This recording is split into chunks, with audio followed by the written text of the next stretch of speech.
అదిరన్ సెంట్ర మహేశ్వరంకి అతి సమీపంలో HMDA approved villa ప్లాట్లు, ఈఎంఐ మరియు బ్యాంక్ లోన్ సౌకర్యం అందుబాటులో.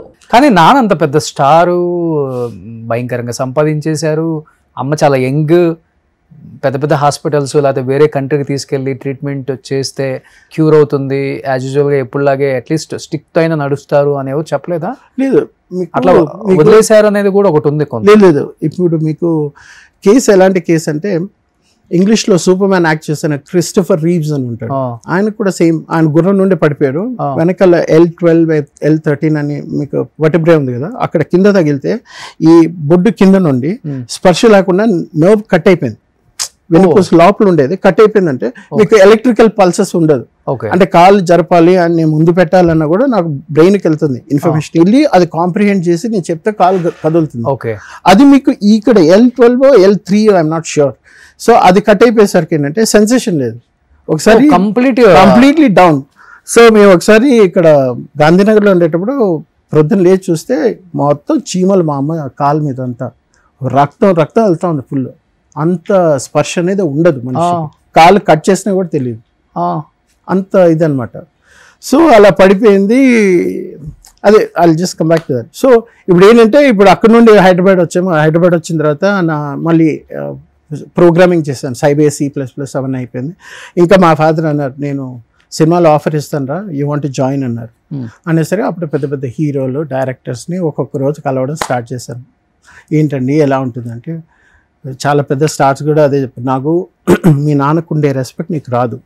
ఎందుకంటే ఆయన ఎస్టాబ్లిష్ చేసి ప్రూవ్ చేసుకొని వచ్చారు కాబట్టి, ఆయన ఎంటర్ అయ్యారంటేనే ఆటోమేటిక్గా ఎవరైనా సరే రండి మాట్లాడు, నువ్వు యాక్టర్ కొడుకు అనాలంటే నువ్వు ప్రూవ్ చేసుకోవాలి. మళ్ళీ మంచి చెడు అన్నీ చూసాము. చూసిన తర్వాత ఆ చెడు ఎక్కువ చూసి భయపడిపోయాను. మీకు తెలుసు కదా, ఏ ఇండస్ట్రీలోనో చెడు ఉంటుంది, మంచి ఉంటుంది. అది చూసి భయపడిపోయి, ఇంతకాలం మా నాన్నకు రెస్పెక్ట్ ఉంది, నా వల్ల ఏమైనా చెడిపోతుందేమో, నేను మా నాన్న లెవెల్కి రాగలుగుతానో లేమో. ఆయన ఎక్సీడ్ అయ్యి వెళ్ళడం వేరే విషయం. ఎందుకంటే కంపేర్ చేసుకుంటాం కదా, మా నాన్న ఇలా ఉన్నారు, నేను ఇలా ఉన్నా, నా వాయిస్ ఇలా ఉంది, హైట్ ఇలా ఉన్నా, okay height almost have come equal, but workout చేస్తే బాడీ వస్తుంది. ఓకే, బట్ దట్ వాయిస్ రాదు. ఆయన శివాజీ గణేషన్ తమిళ యాక్టర్, ఆయన ఒకసారి కాంప్లిమెంట్ ఇచ్చారు, Ranganath your diction is very nice. అంటే పలికే పలుకు ప్రతి శబ్దంలోనూ చాలా బాగుంటుంది. ప్లస్ తెలుగులో కూడా ఆయన డబ్ చేస్తారు కదా. ఎవరు? నాన్నగారే ఫస్ట్ నుంచి కూడా సింగిల్ టేక్ యాక్టర్ ఆయన. ఏంటంటే మెమరీ చాలా ఎక్కువ. మీరు ఒక 2 పేజీలు 10 పేజీలు ఇచ్చినా టక టక టక టక టక టక చెప్పేసి వెళ్ళిపోతారు. తడబడ్డం ఇవి ఏమి ఉండదు.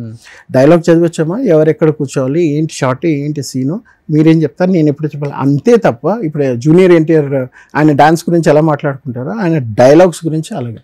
ఎన్ని సంవత్సరాలు ఉన్నారు అమ్మ బెడ్ మీద అట్లా? మరి ఇంకా అదే 2000 అంటే 1996 95 పెట్టుకోండి, 95 to 2009 అంటే ఎన్నేళ్ళు, 14 years 13-14 years. కానీ మీరు అంత బాగా చూసుకున్నారు కదా అమ్మని. ఫస్ట్ పడిపోయిన తర్వాత ప్రేమేమో ఎక్కువ చూపించారు, తర్వాత ఏమో మెయిన్ పాయింట్కి వస్తాను. సో అంతవరకు వచ్చిన హైదరాబాద్ వచ్చిన స్టోరీ తర్వాత ఏంటంటే, అప్పుడు నాన్నకి సినిమాలు తగ్గిపోయి మేము ఇచ్చే రెంట్ నుండి ఇంకా వీ కేమ్ డౌన్. ఆయనకి ఎంత ఫైనాన్షియల్ ప్రాబ్లం ఉంది ఏంటి నాకు తెలియదు కదా. సో నాన్న 300 సినిమాలు తీశారు ఆయన. సో ఇల్లు సంపాదించారు ఆయన, ఎన్ని లక్షలు సంపాదించి ఎన్ని దానాలు ధర్మాలు చేశారో నాకు తెలియదు కానీ. సో ఇల్లు రెంట్ కట్టని పరిస్థితికి వచ్చిందా? ఇల్లు రెంట్ కట్టడం కాదు, రుక్మిణి అపార్ట్మెంట్స్లో 2000 వీఆర్ పేయింగ్ 2500. అక్కడ నుండి దాని పక్క వీధిలోనే గల్లీలోనే అక్కడ మేము వెళ్ళేసరికి రెంట్ 800 అంత సింగిల్ బెడ్రూమ్, సింగిల్ హాల్, ఇంకో బెడ్రూమ్ లాగా చిన్నది, కిచెన్, అంతే. ముగ్గురం రాత్రి పడుకోవాలంటే మా మదర్ అక్కడ హాల్ లాంటి దానిలో పడుకుంటే, మా నాన్న ఒక రూమ్లో, నేను మేడపైన దీనిపైన టెర్రస్ పైన వెళ్ళి పడుకునేవాడిని. ఇవి ఎంతమందికి తెలుసు. అంత కష్టాలు వచ్చేసి, కానీ నేను చదివిన తర్వాత నాకు క్రికెట్ అవ్వడం లేదని చెప్పి నేను నాన్న ఇంకా ఐ థింక్ కలుగు మా ఫ్రెండ్ దుబాయ్కి వెళ్ళాడు. సో నేను అక్కడికి వెళ్తా, డబ్బులు పంపిస్తా, యూ ప్లీజ్ టేక్ కేర్, నేను కొంచెం సెటిల్ అవ్వడానికి టైం ఇవ్వండి, బట్ అన్నీ చూసుకుంటానంటే మా నాన్నకి అది ఇష్టం లేదు. వీడు ఒక్కడే కొడుకు, కష్టమైన నష్టమైన నాతోటే ఉండాలి, నా ప్రేమ ఉంటుంది చూసారా.